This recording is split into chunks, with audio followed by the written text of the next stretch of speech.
కేంద్రంలో మోడీ హవా 400 సీట్లు పైన వస్తాయని చెప్పేసి గప్పాలు మొత్తం అయిపోయింది. అది మొత్తానికి నెక్ టు నెక్ వచ్చేసింది. ఒక విధంగా చెప్పాలంటే సెక్యులర్ ఫోర్సెస్కి, కాంగ్రెస్ కోటకి నేను అభివృద్ధి తెలియజేస్తున్నాను. ఒకవేళ గవర్నమెంట్ పొరపాటున బీజేపీ ఫామ్ చేసినా కూడా ఆ గవర్నమెంట్ కంట్రోల్ చేసే సత్తా ప్రతిపక్షాలకు ఉండేటువంటి అవకాశం ఉంది. దీన్ని నేను ఒక విధంగా నైతిక విజయంగా ఇండియా కూటమికి, నైతిక అపజయంగా ఎన్డీఏ కూటమిని చూస్తూ ఉన్నాను. అట్లాగే ఆంధ్రప్రదేశ్లో వైఎస్ఆర్ పార్టీ 5 ఏళ్లుగా సంక్షేమ పథకాలు పీట చేసుకుంటూ పోయింది. అదే సందర్భంలో రాజకీయ పాలన అస్త్రశాస్త్రం చేసింది. మామూలు రాజకీయ పార్టీలకు ఉండాలి. ఆ విధంగా కూడా ఒక శత్రుత్వ వైఖరి తీసుకొని దాన్ని నెగిటివ్ యాంగిల్ చేసి ఎన్ని సంక్షేమ కార్యక్రమం చేసినా కూడా నువ్వు రాజకీయాల్లో నెగిటివ్ యాంగిల్ ఉంది కాబట్టి నేను ఓడించి తప్పి కూడా కాలే కాదు. లేకపోతే దేశం మొత్తం మీదుగా మీరు ఇచ్చినటువంటి సంక్షేమ కార్యక్రమాలు ఎవరు ఇవ్వలేదు. అవి ఎందుకు ఓడిపోయారు? ఎందుకు 23 గతం టీడీపీ కోసం మీకు 16 వస్తూ ఉంది.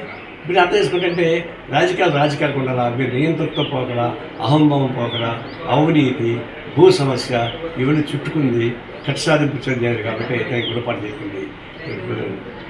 గెలిచినటువంటి టీడీపీ కూటమికి నేను అభినందన తెలియజేస్తున్నాను. మీరు గతంలో చేసేటువంటి పొరపాటు చేయకుండా, జగన్మోహన్ చేసేటువంటి పనులు చేయకుండా మళ్ళీ సానుకూల వైపు ఆలోచించి ఆంధ్రరాష్ట్రం డెవలప్ చేస్తే మంచిగా ఉద్దేశం. అట్లా తెలంగాణలో కూడా BJP Congress neck to neck వచ్చింది ఈక్వల్గా.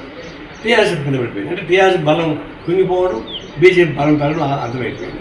అంటే కాంగ్రెస్ పార్టీ కూడా ఒక విధంగా ఐక్యంగా నిలబడి బాగుండేది. మేమే సొంతంగా చేసుకున్నామనే ఉద్దేశంతో ఏకపక్షంగా పోయారు. తమిళనాడు డిఎంకే చూడండి, అందరినీ కలుపుకొని ఎంత విజయం సాధిస్తారు. ఆ విధంగా కాంగ్రెస్ పార్టీ కేంద్రంలో, తెలంగాణలో ఆ పద్ధతిలో ఉంటే ఇంకా విజయాలు బాగుండేది. మీరు ఆత్మ పరిశీలన చేసుకోమని చెప్పి కాంగ్రెస్ పార్టీకి విజ్ఞప్తి చేస్తున్నారు. కేంద్రంలో మోడీ హవా 400 సీట్లు పైన వస్తాయని చెప్పేసి గప్పాలు మొత్తం అయిపోయింది. అది మొత్తానికి నెక్ టు నెక్ వచ్చేసింది. ఒక విధంగా చెప్పాలంటే సెక్యులర్ ఫోర్సెస్కి, కాంగ్రెస్ కోటకి నేను అభివృద్ధి తెలియజేస్తున్నాను. ఒకవేళ గవర్నమెంట్ పొరపాటున బీజేపీ ఫామ్ చేసినా కూడా ఆ గవర్నమెంట్ కంట్రోల్ చేసే సత్తా ప్రతిపక్షాలకు ఉండేటువంటి అవకాశం ఉంది. దీన్ని నేను ఒక విధంగా నైతిక విజయంగా ఇండియా కూటమికి, నైతిక అపజయంగా ఎన్డీఏ కూటమిని చూస్తూ ఉన్నాను. అట్లాగే ఆంధ్రప్రదేశ్లో వైఎస్ఆర్ పార్టీ 5 ఏళ్లుగా సంక్షేమ పథకాలు పీట చేసుకుంటూ పోయింది. అదే సందర్భంలో రాజకీయ పాలన అస్త్రశాస్త్రం చేసింది. మామూలు రాజకీయ పార్టీలకు ఉండాలి. ఆ విధంగా కూడా ఒక శత్రుత్వ వైఖరి తీసుకొని